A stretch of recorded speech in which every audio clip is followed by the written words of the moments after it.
Warahmatullahi wabarakatuh.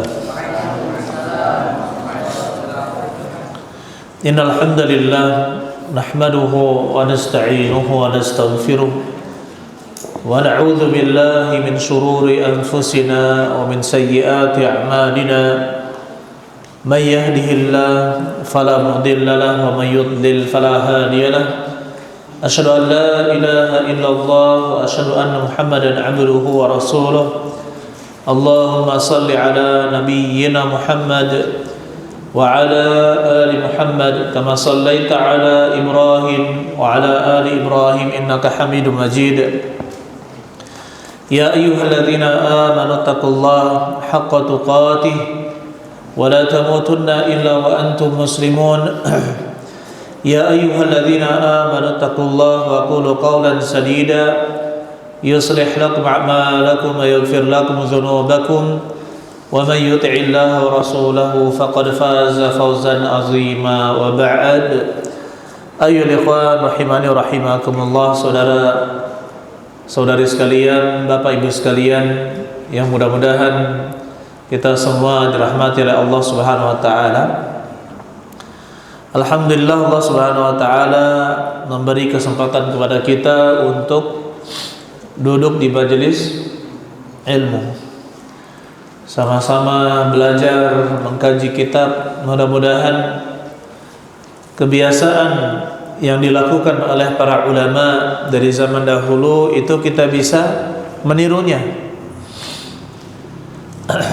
Tashabbahu bil kiram, tirulah orang-orang yang mulia.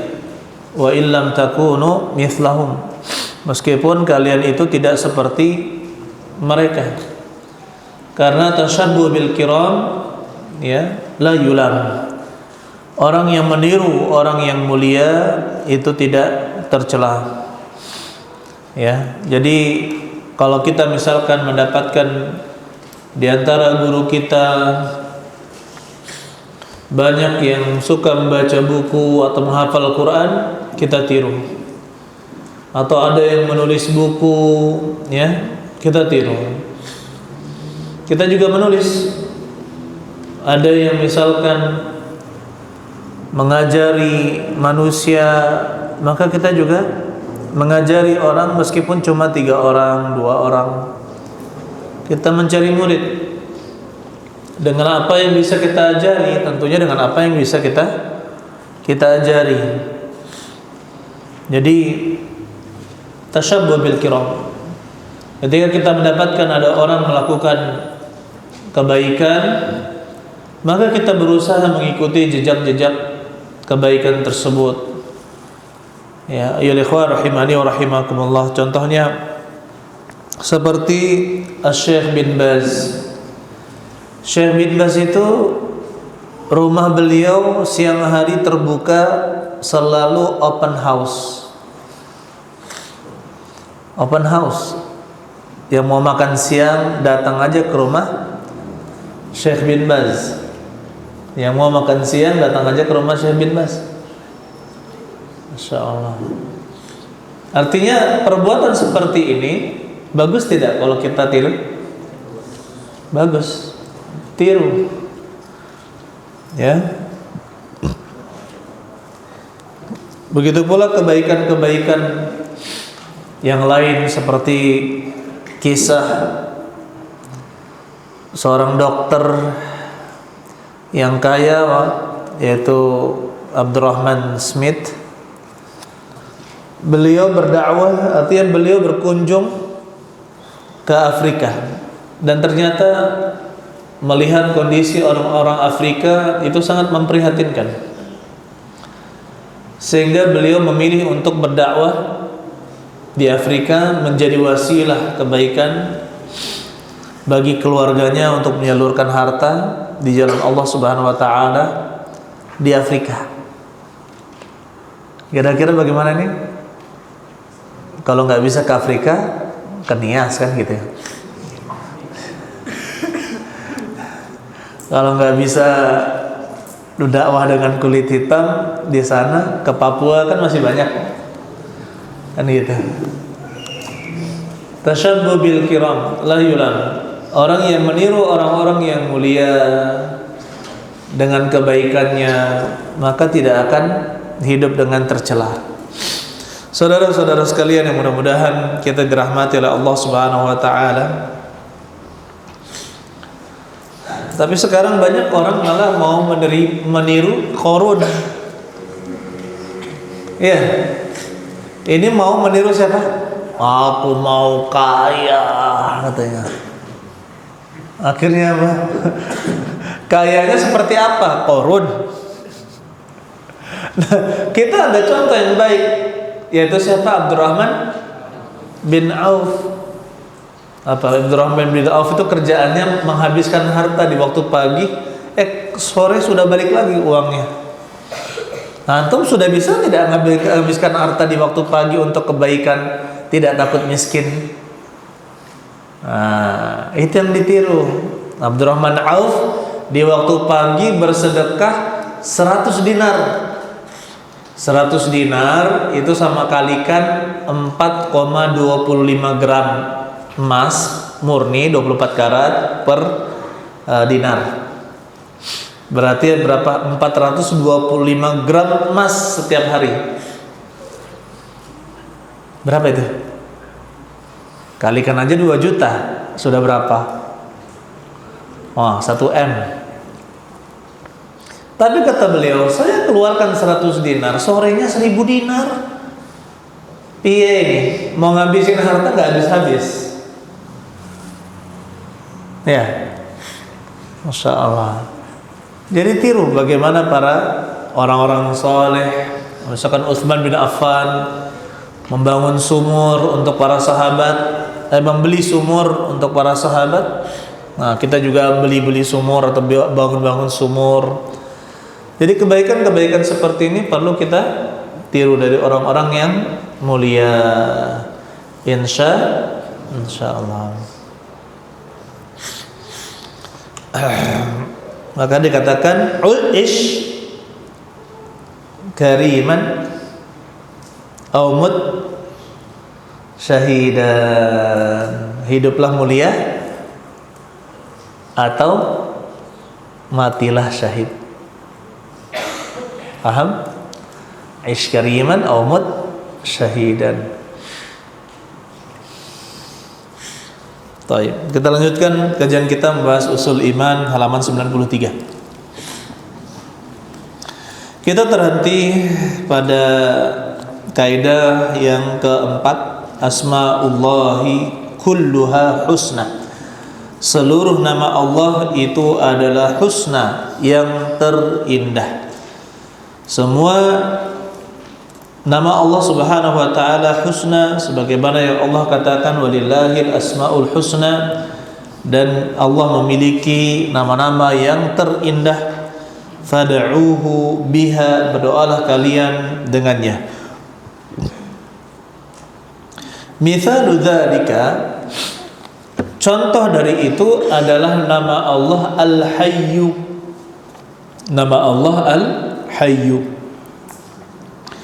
ismun min asma'illahi ta'ala, itu adalah salah satu nama di antara nama-nama Allah Ta'ala, mutadhamminun lil hayati al-kamilah, yang berisi sifat hidup yang sempurna, al-hayah al-kamilah, kehidupan yang sempurna. Allati lam tusbaq bil adam atau bi adam, yang tidak didahului dengan ketidakadaan. Wala yulhiquha zawalun, dan tidak menimpanya zawal, artinya kebinasaan atau kepunahan, hilang, lenyap. Sifat ini tidak akan memiliki yang namanya zawal atau hilang, lenyap. Jadi nama Allah Subhanahu wa taala itu Al-Hayyu. Ada juga yang satunya mirip dengan Al-Hayyu, yaitu Al-Hayyu. Apa arti Al-Hayyu?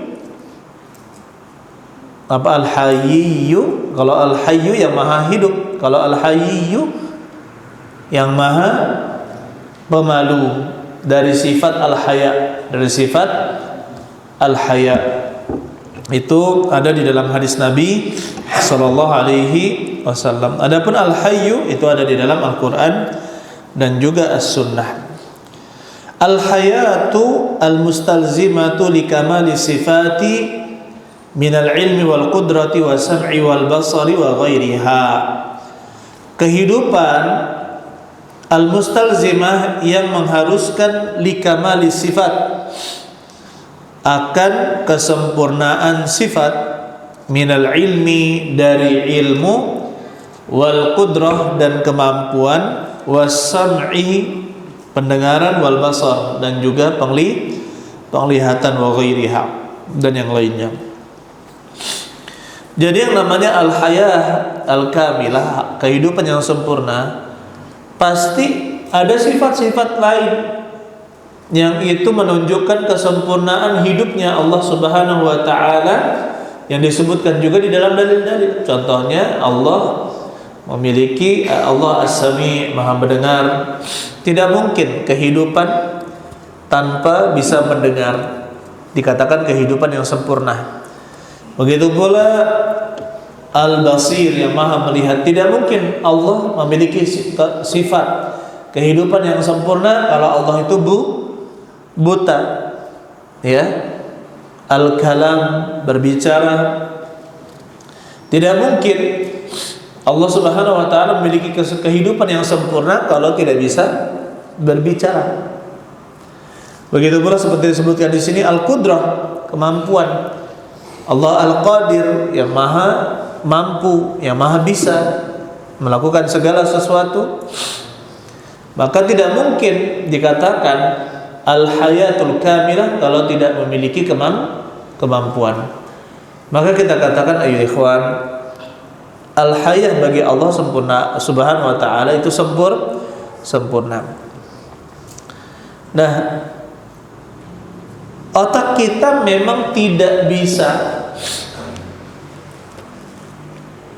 memikirkan tentang Allah Subhanahu wa taala. Seperti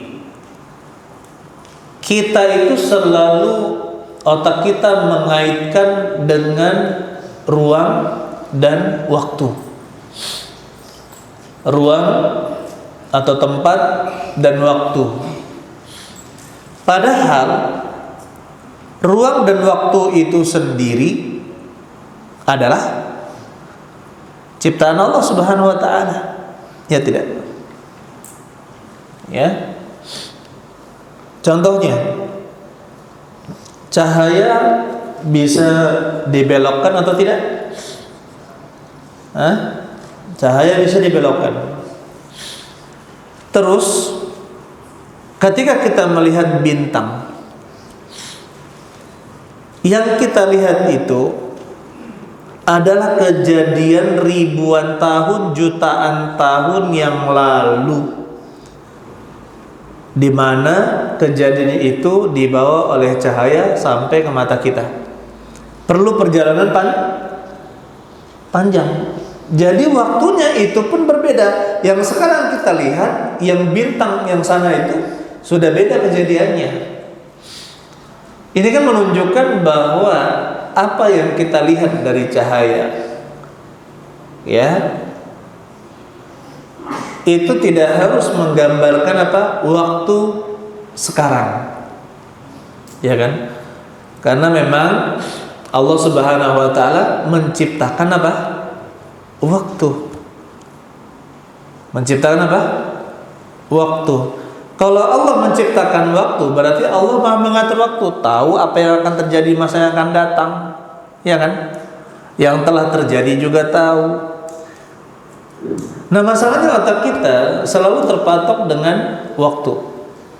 Sehingga ketika dikatakan la tusbaq bi'adam, sifat Allah ini al-haya al-kamilah, la tusbaq bi'adam, tidak didahului dengan ketidakadaan. Ya. Maka kita katakan ya ikhwan, bahwasanya Allah itu bukan makhluk. Maka termasuk al-hayatul kamilah tidak didahului dengan al-adam, yaitu ketidakadaan. Adapun makhluk, kalau kita dulunya tidak ada, maka itu sangat wajar. Sangat wajar. Oke, bisa pahamin ya sampai sini ya. Taib.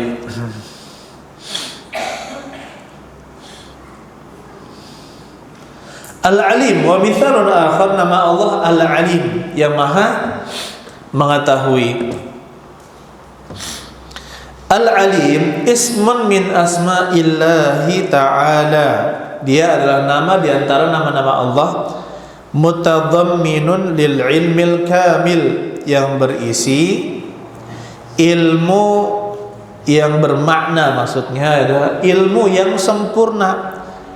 Alladzi lam yusbaq bijahlin, yang tidak didahului dengan kebodohan. Wala yulhiquhu nisyanun, dan Allah tidak tertimpa dengan penyakit apa? Nisyan. Apa itu nisyan? Lupa.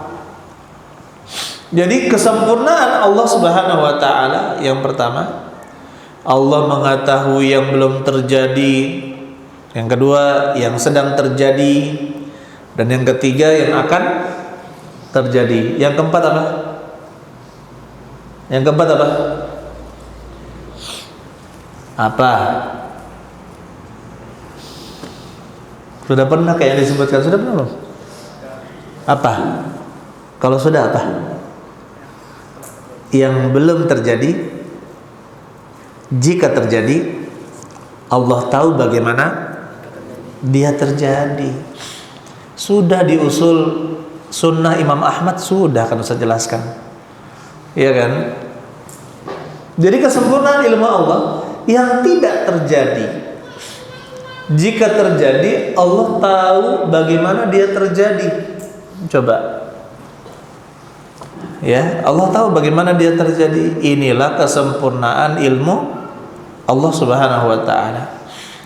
Banyak dalilnya, walau sami'u mastajaba lakum, kalaupun mereka mendengar, mereka tidak akan memenuhi panggilan kalian.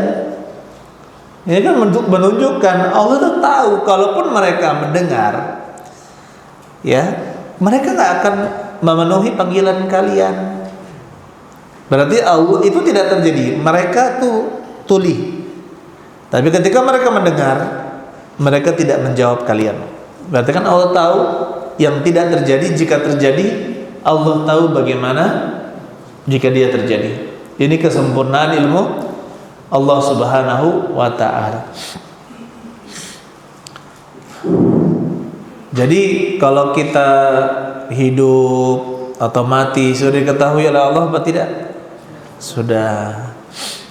Begitu pula siapa yang nanti akan menjadi pasangannya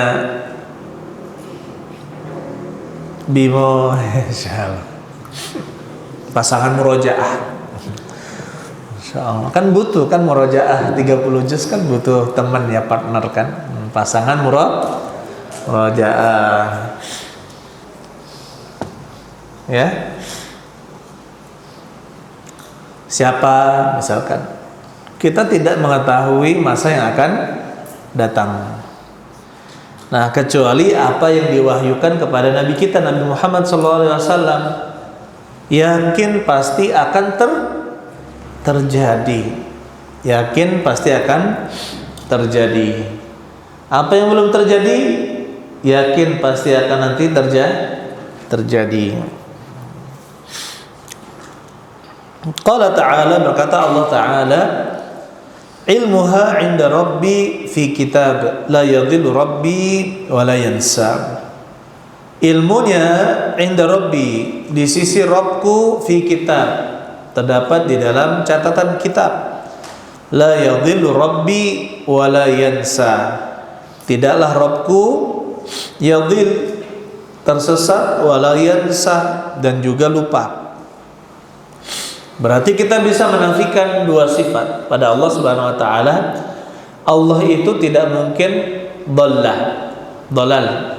tidak akan memiliki sifat dhalal, yaitu sesat. Yang kedua, nisyan. Allah tidak akan memiliki sifat lupa. Kalau manusia banyak lupa.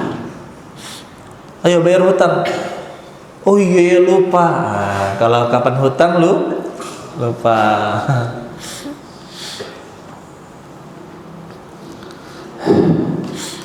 Al-ilmu al-wasi' al-muhitu bi kulli syai'in jumlatan wa tafsilan sawa'an ma yata'allaqu bi af'alihi aw af'ali khalqihi. Maksudnya adalah al-ilmu wasi', ilmu yang luas, al-muhit yang mencakup bi kulli syai'in, segala sesuatu. Al-muhit itu bisa diterjemahkan mencakup, meliputi. Bikulli syai'in jumlatan wa tafsilan, baik secara umum atau global, wa tafsilan, dan juga rinci.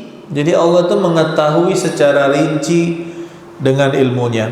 Ma yata'allaqu bi af'alihi au af'ali khalqihi, baik terhadap perbuatan-perbuatan Allah sendiri dan juga perbuatan-perbuatan makhluknya. Ini adalah ilmu Allah Subhanahu wa ta'ala.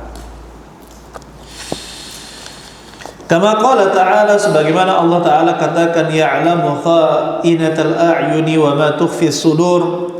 Dia mengetahui kha'inatal a'yun, mata-mata yang berkhianat, wa ma tukhfi sudur, dan apa-apa yang disembunyikan oleh hati.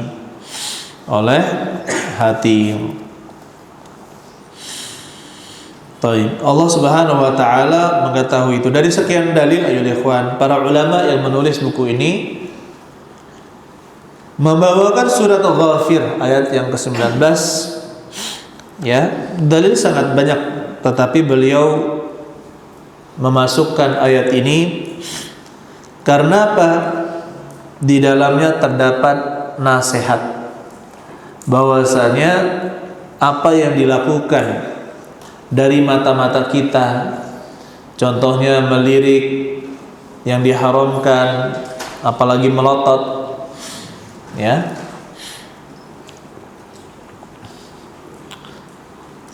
atau ngintip mungkin.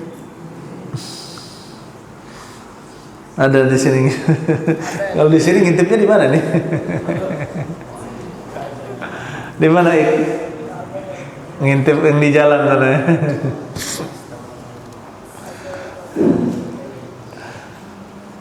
Jadi mata-mata yang berkhianat, maksudnya berdosa, ya, dengan matanya. Wa ma tukhfi sudur, dan apa yang disembunyikan oleh hati. Berarti niat-niat buruk, niat-niat jelek. Allah Subhanahu wa ta'ala tahu apa yang dikatakan hati kita. Ya enggak? Allah tahu tidak kalian? Ya. Allah tahu hati kita. Ya. Seperti apa lagi? Mokel. Mana lihat apa cuak sama apa yang itu apa target ya, target tahun depan apa cat gitu ya, nggak mokel. Itu sekarang ini seorang buka tidak puasa mudah nggak, tinggal masuk WC makan ya, minum di WC, masukin lagi, nggak akan ketahuan. Allah tahu apa yang disembunyikan di dalam hati. Makanya hati kita ini, ikhwan rahimani wa rahimakumullah, harus terus dilatih. Dan jangan pernah meremehkan orang-orang yang melakukan perbuatan maksiat. Bisa jadi kita berganti di posisi beliau menggantikan posisi kita. Jangan pernah kita mengejek orang-orang yang bermaksiat. Justru apa yang kita lakukan, kita doakan mudah-mudahan Allah menerima taubatnya, mengampuninya, memberikan hidayah. Doa-doa yang baik untuk para pelaku maksiat. Pelaku maksiat itu bukan untuk dicela. Coba ketika Nabi Shallallahu Alaihi Wasallam menghukum Abdullah, yang namanya Abdullah, karena sering minum khamar. Ma akthar ma utiya bihi. Betapa banyak, ada para sahabat mengatakan waktu itu, betapa banyak dia didatangkan karena minum khamar. Akhirnya ada sahabat terdengar di kupingnya Nabi sallallahu alaihi wasallam melaknat Abdullah yang minum khamar ini. La tal'anuh. Janganlah kalian melaknatnya, fa innahu yuhibbullaha wa rasulah. Sesungguhnya dia itu cinta Allah dan cinta Rasul. Coba lihat. Masih diakui oleh Nabi sallallahu alaihi wasallam walaupun beliau ini namanya juga kecanduan, perlu proses untuk apa? Meninggalkan. Beda kalau bukan orang yang kecanduan, orang yang tidak kecanduan bisa dengan mudah meninggalkan khamar. Ya. Tapi kalau orang yang kecanduan terkadang ada yang butuh proses. Butuh proses menghilangkan kecanduannya tersebut. Taib. Subhanallah. Lanjut.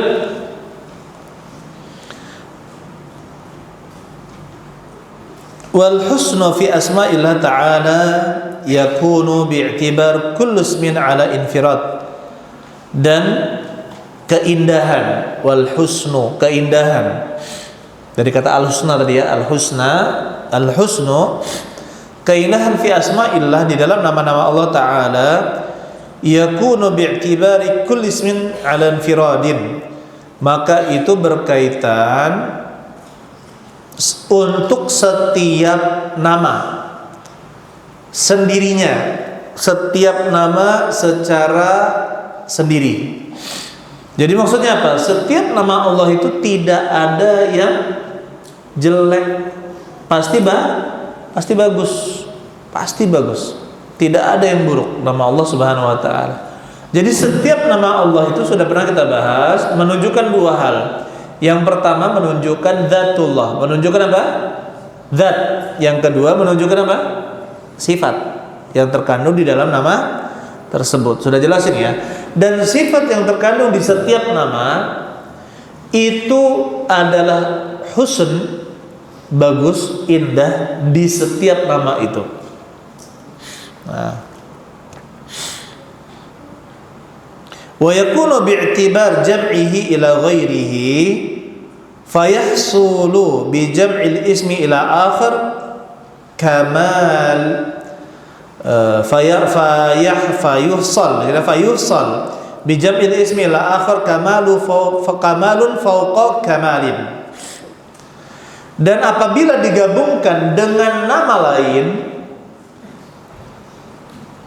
maka didapatkan dengan penggabungan tersebut satu nama dengan nama lain kamalin akhar, kesempurnaan yang lain, fauqa kamal, setelah kesempurnaan. Nah, contohnya misalnya dzalika, contoh dari itu, bapak-bapak kalau nggak punya buku silakan download di internet ya, ada PDF-nya kok banyak. Kalau mau cetak nanti bicara aja ke Ustadz Arwitra, siapa yang belum punya buku ya, di situ masih ada nggak stok? Habis. Nah, mungkin nanti dicetak lagi, kita cetak lagi, karena memang metode kita kalau di pondok adalah menerjemahkan perkata ya, perkata. Dan inilah yang dilakukan guru-guru kita dari zaman dahulu ya kan. Nah, bahkan kalau seperti kita sudah tingkatan yang bisa bahasa Arab atau pemula dalam bahasa Arab, kita dilatih cari muradif, tidak diterjemahkan tapi apa? Menerjemahkan dengan muradif, yaitu persamaan kata. Ini yang kita lakukan. Ini yang kita thariqah yang diajarkan guru-guru kita. Tapi kalau di sini karena majelis umum, saya gunakan bahasa Indonesia. Karena juga ada yang baru, ada yang kelas 1 ya kan, masih baru belajar. Mithalu dzalika, contohnya nama Allah Al-Azizul Hakim. Al-Aziz yang maha perkasa, Al-Hakim yang maha bijaksana. Al-Aziz, sifat di dalam Aziz itu apa? Sifatnya izzah, yaitu keperkasaan. Tidak ada yang bisa melemahkan Allah. Itu nama Al-Aziz. Alladzi la yu'jizuhu syai'un. Yang tidak ada yang bisa melemahkan Allah, itu Al-Aziz. Tidak ada yang bisa melemahkan Allah Subhanahu wa taala. Al-Hakim dzul hikmah. Nah, tapi di sini maksudnya Al-Hakim itu dzul hukmi wal hikmah. Karena salah satu arti dari Al-Hakim adalah Al-Hakim. Salah satu arti nama dalam bahasa Arab Al-Hakim ya, itu bukan hanya hikmah tetapi hakim. Kalau hakim yang memiliki hukum. Jadi dzul hikmati wal hukmi, itu Al-Hakim, nama Allah Subhanahu wa taala Al-Hakim. Fa inna Allah taala yajma'u bainahuma fil Qur'ani katsiran. Sesungguhnya Allah Subhanahu wa taala menggabungkan di antara kedua nama ini di Quran jumlahnya sangat banyak. Fayakunu kullu minhuma dallan 'alal kamal al-khas. Maka setiap dari nama itu, baik Al-Aziz maupun Al-Hakim, menunjukkan al kamalil khas, kesempurnaan yang khusus per nama. Yaitu Al-Aziz, kesempurnaan izzah Allah Subhanahu wa taala, keperkasaan Allah. Al-Hakim, kesempurnaan hikmah dan hukum Allah Subhanahu wa taala. Alladzi yaqtadhihi, yang dimiliki oleh nama tersebut, maksudnya sifat yang ditunjukkan. Wa huwa, yaitu al-izzatu. Al-izzah fil aziz, keperkasaan pada nama Allah Al-Aziz yang maha perkasa. Wal hukmu wal hikmatu fil hakim, dan hukum dan hikmah, yaitu dua sifat pada nama Allah Al-Hakim, pada nama Allah Al-Hakim. Taib. Jadi Al-Hakim itu dzul hikmah wal hukmi.